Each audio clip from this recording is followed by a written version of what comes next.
அண்ணாமலை ஏன் நீக்கும்? என்ன என்ன என்ன தப்பு பண்ணார் அவர்? நான் டெல்லியில் கூப்பிட்டு பேசினேன், என்ன நடக்குதுன்னு. அண்ணாமலை கூட இருப்பார், ஆனால் முடிவு பண்ணுற இடத்துல அண்ணாமலை இல்லை. ஸோ முடிவு பண்ணுற இடத்துல அண்ணாமலை இல்லாத பொழுது அண்ணாமலை இருந்தால் என்ன, ராஜினாமா பண்ணால் என்ன, ரிசைன் பண்ணால் என்ன, பதவி தொடர்ந்தா என்ன, டெல்லியோட எண்ணம். அண்ணாமலை போகணுன்னு ஆசைப்படுறாங்க, அதே ஒரு விஷயம், அதை நான் மறுக்கல. ரெண்டாம் கட்ட தலைவர்லாம் எப்படா அண்ணாமலை போவார்? கூட்டணினால பங்கம் வருமான பங்கம் இல்லை. ஏன்னா கூட்டணியை நிர்ணயம் பண்ணுறது இவர் இல்லை. இப்போ நாளைக்கு 6ஆம் தேதி பிரதமர் மோடி தமிழ்நாட்டுக்கு வர்றாரு. முழுக்க அந்த ட்ரிப் நான் ஃபிக்ஸ் பண்ணுறது அண்ணாமலை தான். நம்ம ஆசைக்கு ஒன்றே பேசிக்கலாம். அண்ணாமலை நீக்கம், அண்ணாமலை தூக்கி எறியப்படுவார், அண்ணாமலை பதவி நீக்கம் சொல்லிக்கலாம். அமித்ஷாட்ட போய் அண்ணாமலை நீக்கினா தான் கூட்டணின்னு சொல்கிற இடத்துல எடப்பாடி இருக்கான்னு கேட்டிங்கன்னா இல்லை. அதே நேரத்தில் எடப்பாடிக்கோசரம் அண்ணாமலை பலி கொடுப்பான்னு பார்த்தீங்கன்னா எடப்பாடிக்கோசரம் அண்ணாமலை பலி கொடுக்க மாட்டாங்கன்னு தான் எனக்கு தோணுது. அண்ணாமலை விரும்பும் அதிமுக கூட்டணி எப்படி இருக்கும்னா, எடப்பாடி இல்லாத அதிமுக. அண்ணாமலை சொல்கிறாரா, ஒரு 10 ஆண்டு காலம் கழித்து தமிழக பாஜக வரலாற்றை எழுதுகிறவர்கள் அண்ணாமலை லெகசி என்ன, அண்ணாமலை என்ன சகாப்தம், என்ன சாதனை படைத்தார் அப்படின்னு வரும்போது கட்சியை வளர்த்தார். இங்கே அந்த ஸ்டேட் பிரசிடென்ட் போடாத காரணமே இந்த விஷயங்கள்னால தான் அப்படின்னு ஒரு விமர்சனம் வருது. அது உண்மையா? இல்லை, நம்ம கற்பனையில் என்ன வேணால் பேசிக்கலாம். இப்போ தான் எடப்பாடி போய் பார்த்துட்டு வந்திருக்காரு. எடப்பாடிகிட்ட கூட்டணி ஓணுன்னு சொல்லிட்டாங்க பிஜேபி, அவர் ஒத்துன்னு வந்துட்டார். எடப்பாடி எல்லா கண்டிப்பாக ஒத்து வருவாரா? கேட்குற இடத்துல இருக்காரே தவிர எடப்பாடி டிமாண்ட் பண்ணுற இடத்துல இல்லை. அப்போ இந்த நிர்ணயம் எல்லாமே பாஜக தான் பண்ணுது. பாஜக தான் கம்ப்ளீட்டாக பண்ண போகுது. தொண்டர்கள் இரட்டை இலைக்கு போடுற வாக்கு தான் அதிமுகவுக்கு போடுற வாக்கு, எடப்பாடிக்கு போடுற வாக்கு இல்லை. வாழும் ஜெயலலிதா நீங்கள் தான், வாழும் எம்ஜிஆர் நீங்கள் தான், அது எந்த வாழமும் கிடையாது. எடப்பாடி அவ்வளோதான். இந்த கூழக்கூப்பாடு போடுறவங்க எல்லாம் நாளைக்கு பார்த்தீங்கன்னா எடப்பாடிக்கு பதிலாக செங்கோட்டைன்னு அனௌன்ஸ் பண்ணிட்டாங்க வச்சுங்க, அடுத்த நிமிஷம் எடப்பாடி கூட தான் காலி ஆகிடும்.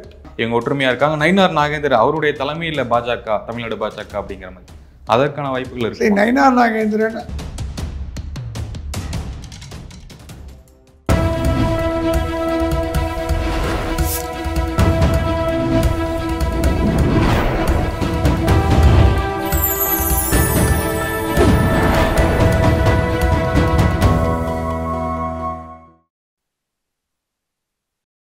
சேனல் 5 தமிழர்களுக்கு வணக்கம்.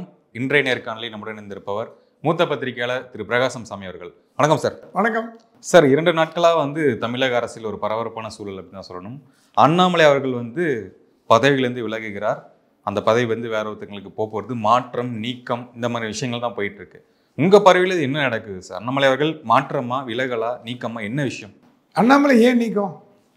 என்ன என்ன என்ன தப்பு பண்ணார் அவர்? நம்ம பேசலாமே தவிர அண்ணாமலை நீக்கிறதுக்கு உண்டான பிரமேயம் என்ன, காரணம் என்னன்னு யோசிக்கணும் இல்லையா?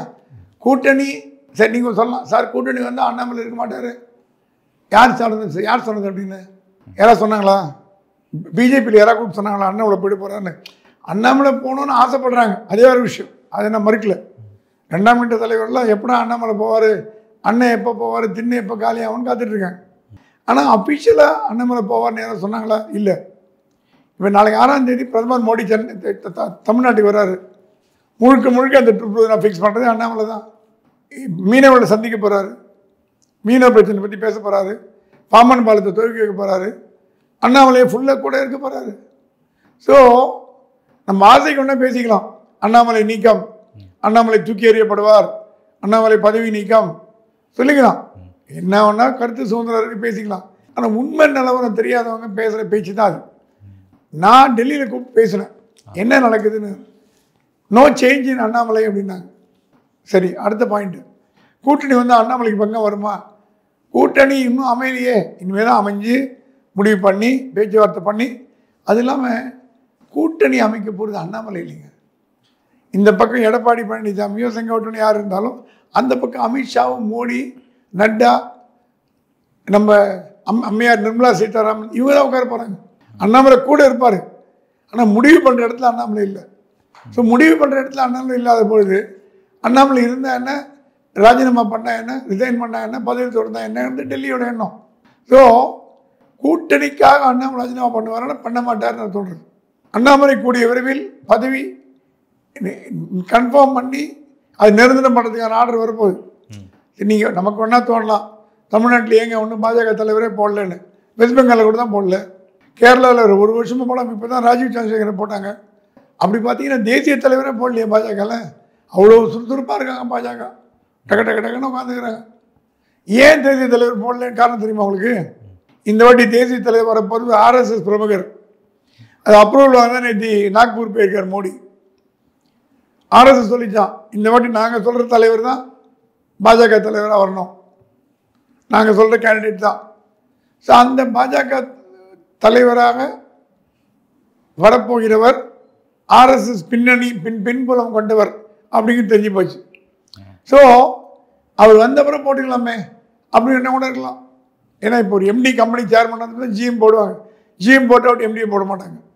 ஸோ அண்ணாமலைக்கு பதவி ஆபத்தான் கிடையாது. எனக்கு தெரிஞ்ச வரைக்கும் ஆபத்து இல்லை. கூட்டணியினால் பங்கம் வருமான பங்கம் இல்லை. ஏன்னா கூட்டணியை நிர்ணயம் பண்ணுறது இவர் இல்லை, மத்திய பாஜக. இவர் ஒரு அங்கம் வைப்பாரை தவிர ஃபைனல் சேன்னு சொல்லுவாருங்க, அது அண்ணாமலை கிடையாது. ஸோ அண்ணாமலை பற்றிக்கு எந்த ஆபத்து இருக்குதுன்னு நான் கருதலை. சார், இப்போ நீங்கள் சொன்ன மாதிரியே இனிமே தேசிய தலைவரை நீ போடலை, அதுக்குள்ளே இந்த ஸ்டேட்டுக்கு என்ன அவசரம் அப்படின்னு கேட்டீங்க. இங்கே அந்த ஸ்டேட் பிரசிடென்ட் போடாத காரணமே வந்து இந்த விஷயங்கள்னால தான் அப்படின்னு ஒரு விமர்சனம் வருது. அது உண்மையா? இல்லை, நம்ம கற்பனையில் என்ன வேணால் பேசிக்கலாம். கூட்டணி பேச்சுவார்த்தை துவங்கப்படலை இன்னும். இப்போ தான் எடப்பாடி போய் பார்த்துட்டு வந்திருக்காரு. எடப்பாடிகிட்ட வந்து கூட்டணி ஓணுன்னு சொல்லிட்டாங்க பிஜேபி. அவர் ஒத்துன்னு வந்துட்டார். கூட்டணி எவ்வளோ எவ்வளோ எவ்வளோ இடங்கள், யார் யார் போட்டி போட போகிறா, எங்கெங்கே போட்டி போட போகிறா, இந்த விவகாரம்லாம் ஒன்றும் வரல. அதுக்கு முன்னாடியே to put horse before the கார்ட்ன்ற மாதிரி அண்ணாமலை நீக்கம், அண்ணாமலை எடுத்துருவாங்க அப்படின்னு சொல்கிறது வந்து வேடிக்கை. ஏன்னா கூட்டணி முடிவானுச்சா இல்லைங்கிட்ட கூட்டணி தலைவர் யாருன்னு முடிவா இல்லையே.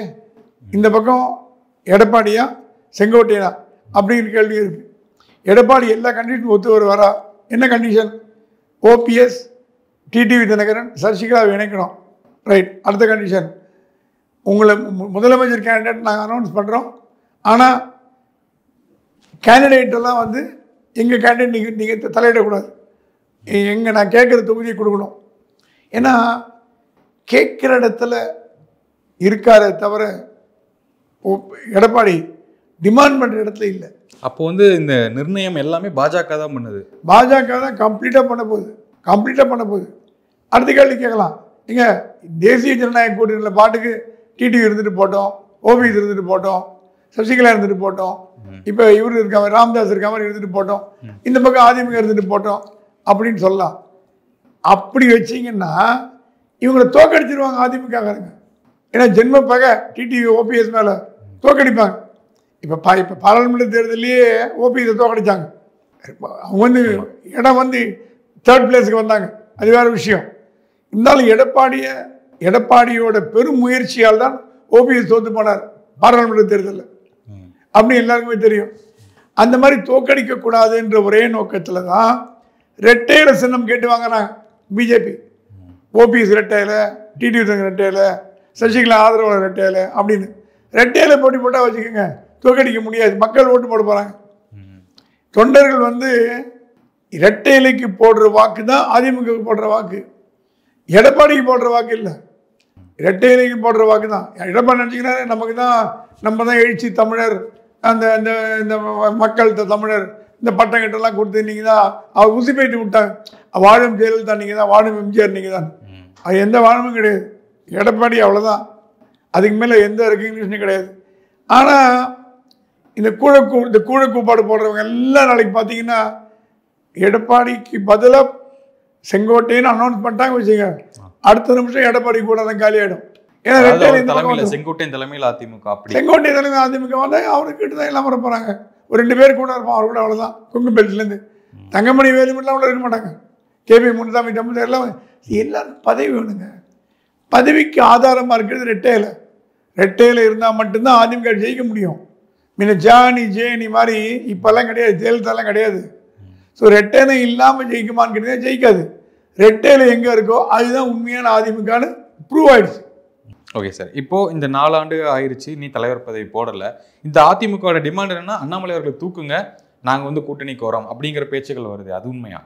இருக்கலாம், சொல்லியிருக்கலாம். ஆனால் கேட்குற அளவுக்கு அமித்ஷா ஏன்னா இப்போ வீக். அண்ணாமலை என்ன சொன்னாருன்னா, நான் வந்து சாதாரண தொண்டனா இருந்துட்டு போறேன் அப்படிங்கிற மாதிரி கூட சொல்லியிருக்காரு. இல்லை, அதுக்கு நான் வரேன். அமித்ஷாட்ட போய் அண்ணாமலை நீக்கினாதான் கூட்டணின்னு சொல்கிற இடத்துல எடப்பாடி இருக்கான்னு கேட்டிங்கன்னா இல்லை, அந்த தைரியம் எடப்பாடி கிடையாது. இரும்பு மனிதர் மாதிரி இருக்கார் இப்போ அமித்ஷா. அடுத்த சர்தார் வல்லபாய் பட்டேல் மாதிரி இருக்கார். பயங்கரமான ஆள் அவர். அவர் குறைச்சி மதிப்பு போடாதீங்க. அவர் இந்திய அரசியலே கலக்கக்கூடிய ஆள். அவர் வெஸ்ட் பெங்காலில் போய் இப்போ ஆட்ட ஆரம்பிக்க போகிறார். வெஸ்ட் பெங்காலில் மம்தா பானர்ஜி தூக்கி சாப்பிட போகிறாரு. ஸோ அவர் பார்வை தமிழ்நாட்டு பக்கம் திரும்பி இருக்குன்னா என்ன நடக்குன்னு ஒன்றா நடக்கலாம். ஆனால் இது என்னன்னா, அமித்ஷா வந்து சில காரியங்களை ஒரு உள்நோக்கத்தோடு தான் பண்ணுறார். அமித்ஷா பண்ணுறது தப்பாக ரைட்டாக நம்ம போகல. என்ஃபோர்ஸ்மெண்ட் கையில் எடுக்கிறது அந்த மாதிரி மேட்டர்லாம் பார்த்தீங்கன்னா அது ஒரு அஜெண்டாவோடு தான் போகிறார். ஆனால் எடப்பாடி வந்து எந்த அளவுக்கு இறங்கி வருவார்னு தெரியல. அதே நேரத்தில் எடப்பாடிக்கோசரம் அண்ணாமலை பலி கொடுப்பான்னு பார்த்தீங்கன்னா எடப்பாடிக்கோசரம் அண்ணாமலை பலி கொடுக்க மாட்டாங்கன்னு தான் எனக்கு தோணுது. ஏன்னா பாஜகன்ற ஒரு கட்சி தமிழ்நாட்டில் வளர்க்கறதுக்கு காரணமே அண்ணாமலை தான். ஒரு நோட்டா கட்சியிலேருந்து இன்னைக்கு 18% வந்தாங்கன்னா அண்ணாமலை காரணம். நீங்கள் கருத்து கேள்வி கேட்டீங்க, அண்ணாமலை வந்து அதிமுக கூட்டணி விரும்புவாரான்னு. அண்ணாமலை விரும்பும் அதிமுக கூட்டணி எப்படி இருக்கும்னா, எடப்பாடி இல்லாத அதிமுக. அவர் விரும்புறது அவர் டெல்லியில் என்ன சொன்னாரா, எடப்பாடியை நம்பாதீங்க, எடப்பாடி கட்சிக்கு துரோகம் பண்ணார். சசிகலாட்டேந்து கூப்பாடு போட்டு பதவியை வாங்கி முதலமைச்சரான அடுத்த நாள் எடப்பாடி என்ன பண்ணார், சசிகலாவை கேட்டி விட்டார். அவங்க சிறையில் இருந்தப்பறம் அவனை மதிக்க கூட இல்லை. ஸோ காரியவாதி, அவர் நம்பாதீங்க, நம்மளே அது மாதிரி கழுத்து அறுத்துருவார் அப்படிங்கிறது அண்ணாமலை கிளீனாக இருக்கார். அண்ணாமலைகிட்ட போய் நீங்கள் ஓபிஎஸ்ஸாக எடப்பாடியும் கேட்டிங்கன்னா ஓபிஎஸ்ன்னு சொல்கிறாரு. ஏன்னா ஓபிஎஸ் வந்து சூதுவாதி தெரியாது, கள்ளக்கம்படம் தெரியாது. அவர் கொஞ்சம் வெள்ளந்தியான மனிதர். அவர் உண்டு வேலை கொண்டுட்டு இருப்பார், ஏதோ 4 பண்ணிட்டு இருப்பார். அப்படி பார்த்தீங்கன்னா ஜெயலலிதாவால் அடையாளம் காணப்பட்டவர் தான் பன்னீர்செல்வம். முதலமைச்சராக ஜெயலலிதா இருக்கும் போதே முதலமைச்சராக இருந்தவர்.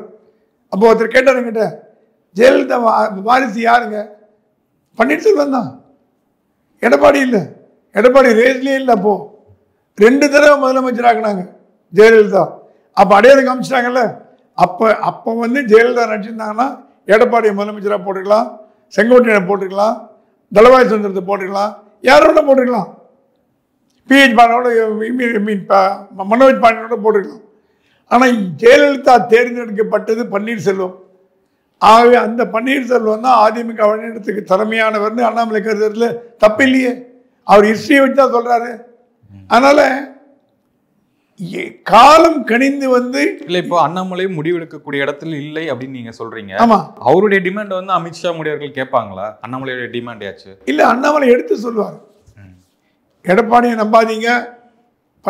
இப்போ நீங்களே பார்த்துட்டு வரீங்க, சீன் வந்து எடப்பாடி கிட்டேருந்து ஷிஃப்ட் ஆகி போய் செங்கோட்டையன்ட்டு போகுது. காம்பஸ் நவருது, இப்படி நவருது காம்பஸ். ஏன் நவருது காம்பஸ் சொல்லுங்க? அண்ணாமலையை சொன்ன பேச்சு டெல்லி கேட்குறாங்களா இல்லையாங்கிறத பொறுத்து தான் இருக்குது.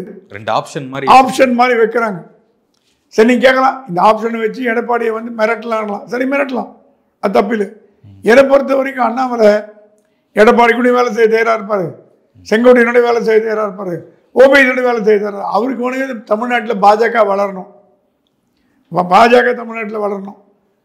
அது ஒரு 40-50 சீட்டு போட்டி போடுறதுக்கு வாய்ப்பு உண்டு இந்த சட்டசபை தேர்தலில். 40-50 சீட்டில் வந்து 40 சீட் வந்து பெரிய விஷயங்க.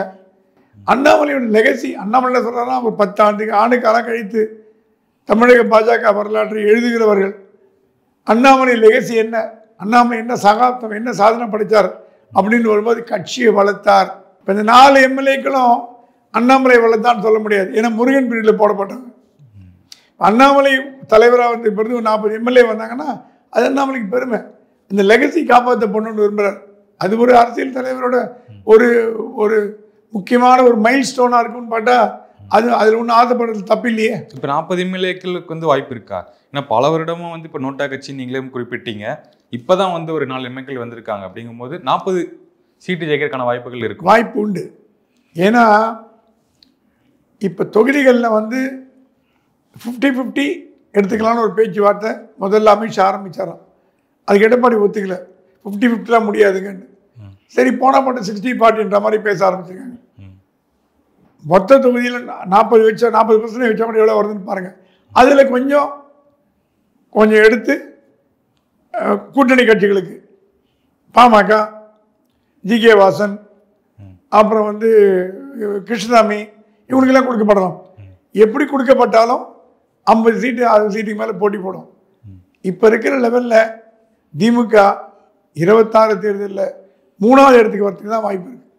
2வது இடம் கூட கிடையாது, 3வது இடம். எப்படி ஒரு காலத்தில் விஜயகாந்த் எதிர்கட்சி தலைவராக இருக்கும்போது திமுக 3வது இடத்துக்கு வந்ததோ அந்த மாதிரி இந்த தேர்தலில் 3வது இடத்துக்கு வரப்போகுது. ஏன்னா மக்கள் மத்தியில் கடும் அதிருப்தியில் இருக்காங்க. ஆன்டி இன்கம்பன்சிவே ஸ்வீப்பர் தமிழ்நாட்டில். அகில இந்தியா முழுக்க திமுக பேர் கெட்டு போச்சு. மாதம் மாதம் ஒரு கெட்டு பேர், கொலை, வழிப்பறி, அந்த மாதிரி மேட்டர்லேருந்து, சவுக்கு சங்கர் மேட்டர்லேருந்து எல்லா மேட்டர்லேயும் தொடர்ந்து திமுக கெட்ட பேரே சம்பாதிச்சுட்டு வருது. எஸ் யார் இந்த சார் மேட்டில் ஆரம்பித்து மாதம் மாதம் ஒரு பேர் தேசிய மீடியா அடிபட்டு வருது. ஆகையினால் மக்களோட மனநிலை எப்படி இருக்குன்னா திமுக வீட்டுக்கு போகணுங்கிறதுலாம் ஒரு உரிமையோடு இருக்காங்க. அப்போ பார்த்தீங்கன்னா நம்ம தமிழ்நாட்டில் ஒன்றுங்க, ஒன்று அடிச்சதுன்னா வெள்ளம் ஸ்வீப்பு, இல்லைன்னா கம்ப்ளீட்டாக கோவிந்தா, 2 தான் நடக்கும். தொங்கு சட்டசபையெல்லாம் வராது. ஸோ இந்த தடவை திமுகவுக்கு பலத்த ஒரு எதிர்ப்பு இருக்குமானா கண்டிப்பாக இருக்குன்னு தான் சொல்ல முடியும். ஓகே, இன்னைக்கு சட்டசபையில் வந்து நயினார் நாகேந்திரன், அதிமுகவுடைய முன்னாள் அமைச்சர்கள், எம்எல்ஏக்கள் வந்து ஒன்றா உட்காந்துட்டு இருந்தாங்க. அவங்க அதை வச்சு வந்து ஒரு சீன் கிரியேட் பண்ணுறாங்க. என்னன்னா எங்கள் ஒற்றுமையாக இருக்காங்க, நயினார் நாகேந்திரன் அவருடைய தலைமையில் பாஜக, தமிழ்நாடு பாஜக அப்படிங்கிற மாதிரி. அதற்கான வாய்ப்புகள் இருக்கு. நயினார் நாகேந்திரன் அதிமுகலேருந்து வந்தவர், அதிமுக தலைவரோட தொடர்பு இருக்கிறது ஒன்றும் ஐசியம் இல்லை. இல்லை, இதுக்கு முன்னாடி அப்படி இல்லை, இப்போ உட்காந்து கொஞ்சம் பேசலாம் அப்படிங்கும்போது இருக்கலாம். ஆனால் நயினார் நாகேந்திரன் அண்ணாமலை ரீப்ளேஸ் பண்ணுவார்னு கேட்டிங்கன்னா வாய்ப்பு கம்மின்னு தான் அர்த்தம். ஏன்னா எவ்வளோ பேருக்கு நயினார் நாகேந்திரன் தமிழ்நாட்டில் தெரியும்? இப்போ பாஜக தொண்டர்கள்லேயே எவ்வளோ பேருக்கு நயினார் நாகேந்திரன் தெரியும் கணக்கு பண்ணி பார்த்தீங்கன்னா ஒரு 30-20% தெரிஞ்சிருக்கும். ஏன் சார் அவர் பாஜகவுடைய எம்எல்ஏவாக இருக்காரு, எம்எல்ஏ அணியோட தலைவராக இருக்காரு. இப்போ தமிழிசை போன்றவர்கள்லாம் தலைவராக இருந்தாங்க, ஓரளவுக்கு பரிச்சயமான முகம்.